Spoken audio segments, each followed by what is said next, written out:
Welcome to Bibliophiles, the show on AADL TV, where we take a few moments to have a discussion on a particular book topic. My name is Amanda, and I'm joined by Lucy and Christopher. And this time around, we are discussing graphic novels that are based on true stories.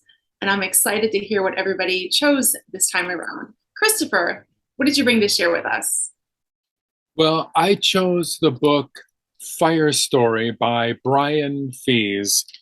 And this story is all about the fires of October 2017 in California. And Brian Fees and his wife lost their home in this fire. I chose this book in particular because I think I have two conflicting personality traits. One is trying to live simply, and the other is marking my life through the acquisition of objects. And to have your whole house burned down and your entire past erased, I think is a particular kind of horror and tragedy. So Brian Fees explores all of these ideas and emotions in this book. The art is fairly simply done, and it's very accessible.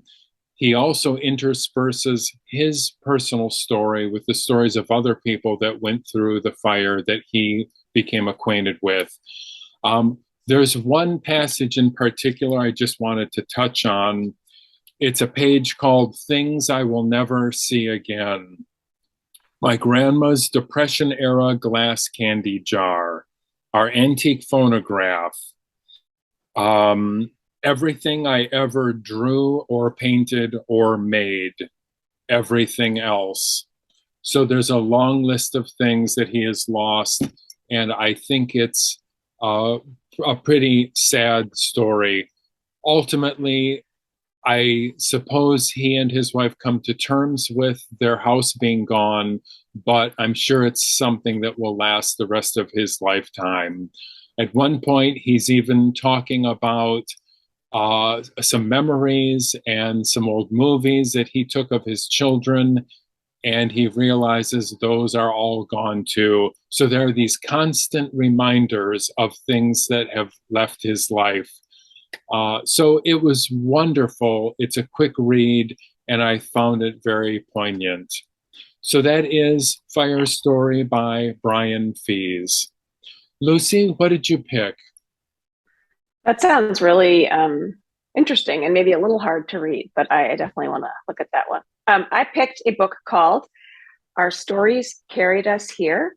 And this is actually a graphic novel anthology. So it's full of true stories, but it is a book that's created by an organization called Green Card Voices.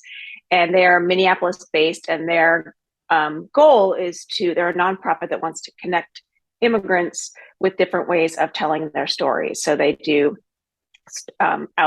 performances, and they do storytelling. And then this is a book where they have one person telling their story and then another person as the artist. They've paired them up, and they're both immigrants, both with unique experiences.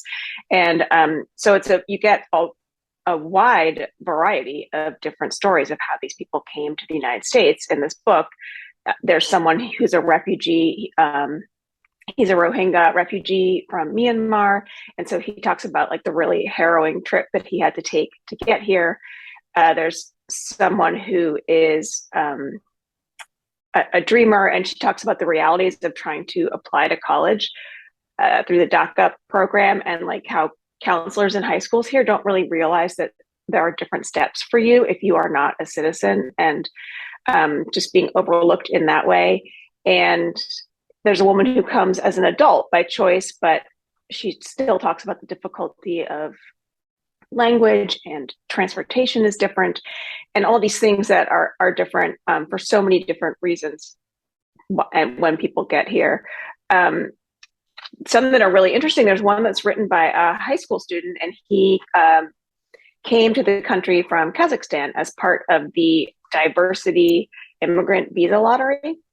And it was really interesting to learn in his story how that actually happens, and how there are a number of countries that aren't even allowed to be considered for that because our country feels like we get too many immigrants from those places.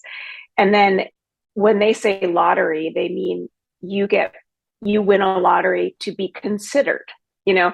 So there's so many things that the reality of like a lot of the programs that are provided, the details make you realize how much more difficult it is. And it's a really interesting book to read these all together, because there is this idea of the American dream, you know, and the American dream kind of floating throughout it.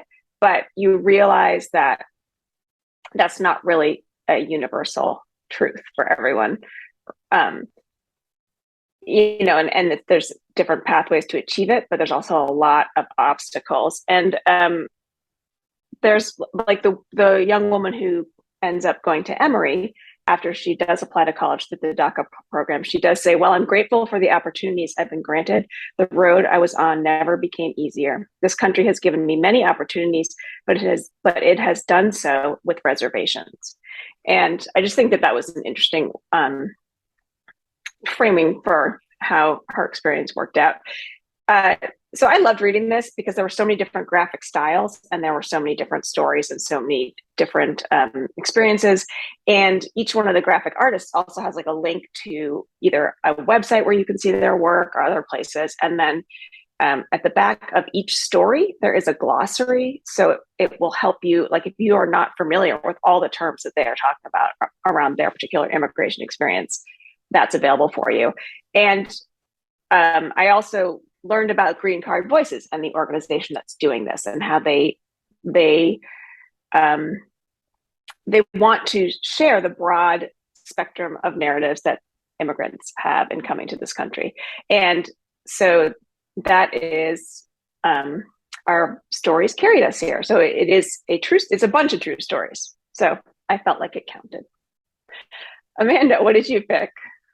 I think that book totally counts. I feel like my book also counts, and I have to say that as well. The book I chose to discuss is Murder Book, a graphic memoir of a true crime obsession by Hilary Fitzgerald Campbell.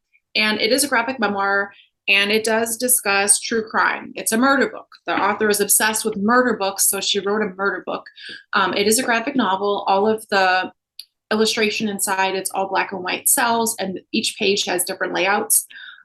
Some are a little hard for me to follow, but the author, she is a comedian. She is a lifelong true crime obsessive, and she's a cartoonist for the New Yorker. So you have this very similar or very serious topic of true crime and serial killers, but she does it with this humorous memoir style. It was a little odd to be reading about some of these serial killers and true crimes and like crimes against women, but with somebody funny writing about it. I wasn't a total fan of all of that, but overall, I liked what the author did. I think it's a very interesting way to look at or discuss true crime and true crime fanatics. Why are there so many true crime fanatics? Why are a lot of them women? So the author comes from a family of female true crime fanatics, like her mom, her aunts, her grandmother, her great-grandmother, some of her sisters, and they regularly discuss and talk about some cases, fresh cases, new people that are missing, as well as old cases. So the author blends a style of growing up in her household, watching Law and Order obsessively with her mother, but then she gets into reading true crime books. So she talks about true crime books, movies, television, podcasts, and sort of the evolution of the true crime genre, so to speak, or just true crimes happening like historically, but then also the evolution of how they are today and how it's become so popular, or the trend why there are so many people who are super into true crime and following these stories. There's a few snippets where the way she tells it, she puts herself she's sitting in a bar or a restaurant and she's drawing and doodling, and then she ends up telling stories to the bartender, a woman sitting at the table next to her, or one scene she's on an airplane. And then so she tells the story of some of these real true crime scenarios with a humorous side, which again, I thought was strange. But she tells some stories on a few specific ones. Like she goes into the Zodiac Killer, Ted Bundy, and then the Anne Marie Fahey case. So those ones she does go into more in depth about some of the cases and some of the victims and then what happened afterwards. But then a lot of it is just little snippets of some books that she's read or things that other true crime fanatics are following or how she got into it. It's a very interesting way. Again, it's funny, it's simple, it's a quick read. Some of the cells, the way they were drawn, I had a hard time kind of following. It doesn't really matter though. It's not like a story where you have to read it like full detail. And usually I don't have a problem reading graphic novels and finding like which order to read the cells in. But for this one, there was a couple she got a little creative with some of the designs. And I had a little trouble like following the bits. It's a graphic novel. But yeah, I thought it was really interesting. And I think it's an interesting question that she's posing for herself and trying to, why are people obsessed with reading about these true crimes? And like true crime podcasts are one of the most popular podcasts that exist. I know so many people who talk about true crime podcasts and series, and her specific examples, I kind of just nod my head. I'm like, yep, because there are things like when Serial, the podcast, came out, and how it was just like this phenomenon where everywhere you went in like 2016, people were like, oh my goodness, do you see what happened next? And what about this? And what about that? It was sort of like this news story we were all following, but it was a story we were listening to instead of like turning on the television. So she delved into some of those little bits, which I thought was interesting to follow.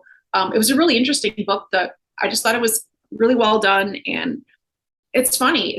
And I like the way the cartoons are written, and it's an interesting insight into, again, and for me personally, when she was talking a little bit, like I'm not as obsessive as she is, like my mother is not. Like I do enjoy following some true crime stories, and I've seen particularly a lot of the movies based on true crime. I haven't read a lot of the books, but my mom was also a fan of true crime. And in this book, she really goes into her relationship with her mom and how they bonded over watching Law and Order and following these true crime, reading novels together and discussing them. And there's a funny scene like in Thanksgiving where her and her mom and her aunts and her sisters, they're all there, and they just can't stop talking about different cases that are happening. That didn't quite happen in my house, but I definitely had that. Like my mom she liked to follow up on serial killers and stuff. So I feel like as a kid, like those books were just like lying around the house.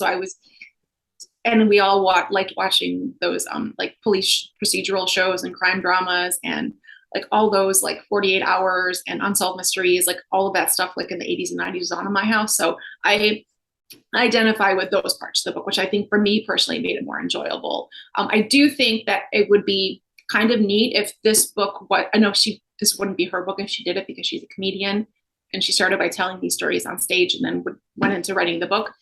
I think it would be neat, maybe this already exists again, just to have a more serious side of the story told individually, like the story of Ted Bundy or the Zodiac Killer, instead of trying to make it funny. I don't think I'm explaining it very well because it's not funny, but it just has this humorous side of the way she's trying to convey the stories, or how people are just obsessed with these true crime stories. So yeah, that is my ramble about Murder Book, a graphic memoir of a true crime obsession by Hilary Fitzgerald Campbell. Does anybody have any final thoughts on graphic novels or true stories? Well, I missed this topic, and I'm so glad we were able to do it. Yeah. We haven't done nonfiction in a while, and it was really nice to get back to it. Yeah. I know, it was. It's really neat, too, how you can have, like the two books you both discussed, you can have these true, more seriously done topics that give you information and facts, and you can follow the story, but it's in a graphic novel format. And there are so many amazing books that are typically nonfiction.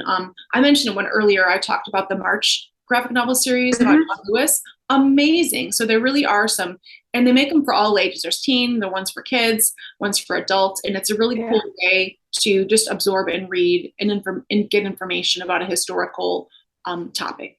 So yeah, so that's it for this week. Thank you so much for joining us.